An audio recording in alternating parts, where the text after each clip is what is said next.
Hello everyone, I'm Fuzen Kamakuden, and welcome back to Fuzen Plays Shadowrun Returns. The Royal Apartments, the landlord, Stevie J, runs a drug ring out of that hellhole. Coyote grew up there, doesn't like to talk about it much. She's been looking for a way to settle the score with the guy there for years.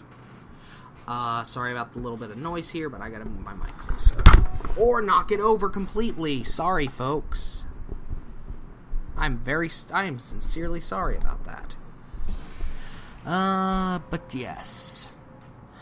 A few days back, I heard Mr. Dalen was looking for runners to steal some sort of item out from under Stevie J's nose. She must have taken the job. I'm sure of it. And if his thugs caught her, there's a grim demeanor in Paco's eyes. I'm going over there. You coming?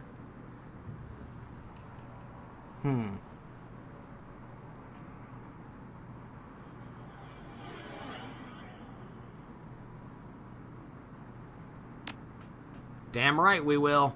Sure, I'll be the good guy.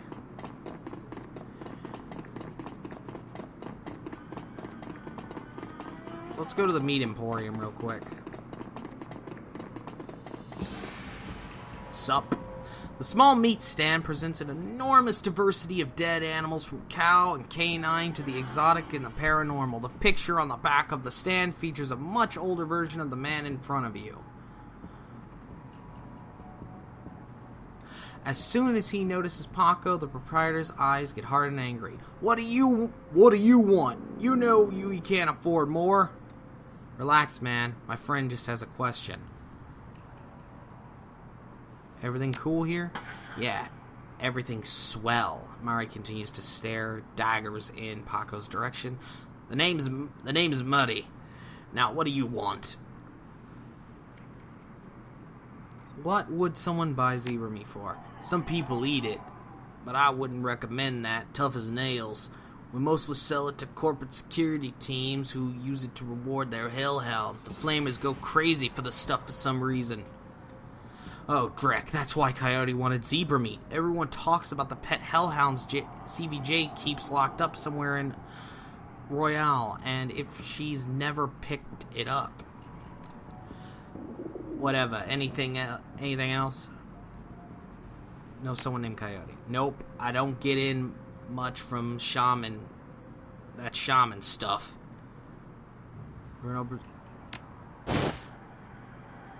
I'll look it up. That's fucking up my voice. Yeah, I got it right here. 2 days past the pickup time. Didn't think anyone was going to come for it. Here it is. It's all yours. What's your problem with Paco? Why don't you ask him? What the hell's that supposed to mean? It means your gang likes to stroll through here and relieve us merchants of our urine. My dad stood up to them, and he's still in the hospital. Look, that's not my problem. I'm in the bottom of the cutter ranks anyway. I couldn't do dreck about that even if I wanted to. Tell that to my dad. I don't have time for this. We need to find Coyote.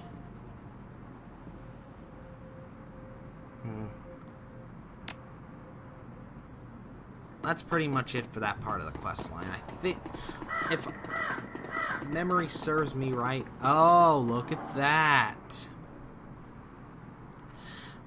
As your eyes adjust to the flashing lights, you spot the body of a woman dead on the pavement. Behind the police line, panic spreads across Paco's face. Oh no, is that Coyote? That this isn't happening. God damn it. Is that her? Paco steps forward and breathes a huge sigh of relief. No, it's not her. Thank God. Look, let's not hang out here too long, alright? Pigs around here. Paco looks over at the victim again. It's too bad whatever happened here. I'm not going to let anything like that happen to Coyote. We can take a minute and look there. Another Ripper murder victim.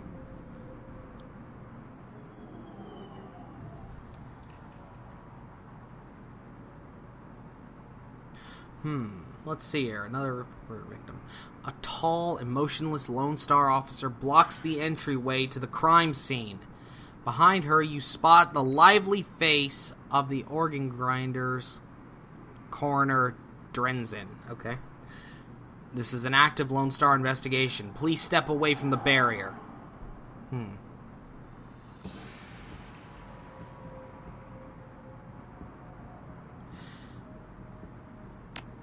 Homicide. Now move along, please. Sorry, no civilians move past this point. It's alright, officer. She's with me. Drenzen steps up to the barrier with a warm grin. The officer looks at you with poorly concealed skepticism. Okay, then. Make it quick.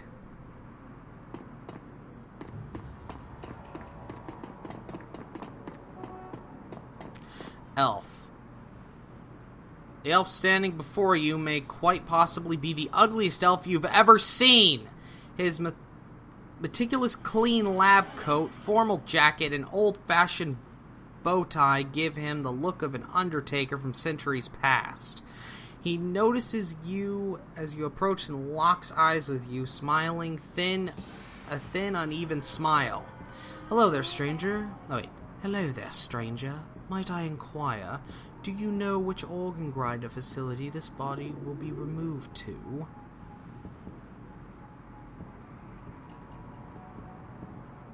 Why would you want to know something like that? A strange, high-pitched warble you would not expect to emerge from such a misshapen face. Oh, just a hobby. Never mind that, though. A good evening to you and your friend the coroner.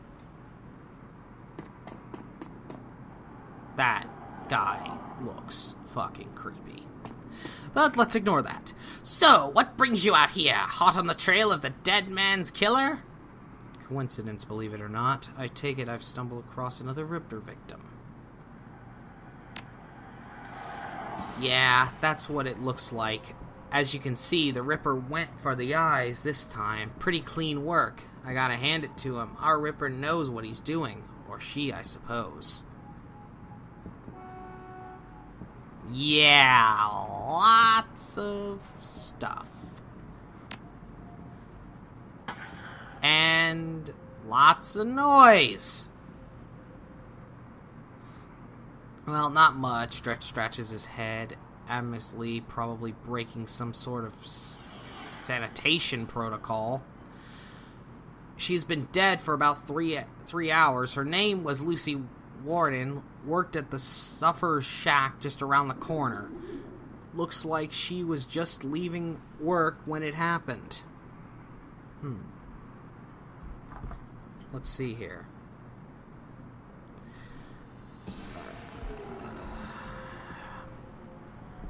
We'll do 2 more and I'll call it a video. If she was subdued in some way before her eyes were removed. That's the strange thing. There don't seem to be any signs of a struggle.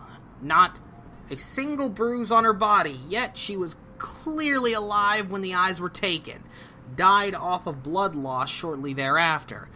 As to what knocked her out, I won't know until I run some tests back at the lab. Oh boy! Still yawning.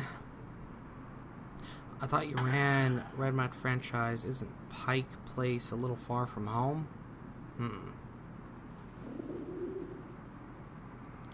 I'll go with this. Now there's an interesting thought. No, nothing obvious. Though I'm sure when McClincy shows up, he'll call in a full magical forensics team, though just to be sure. Is this a little far from home for you? Yeah, well, I don't really mind the change in scenery. The coroner for the downtown branch is out on Manjigsea, so I told the manager that I'd cover for her on this one.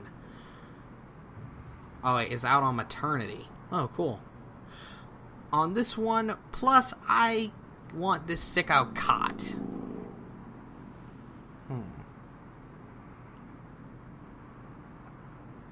Any theories?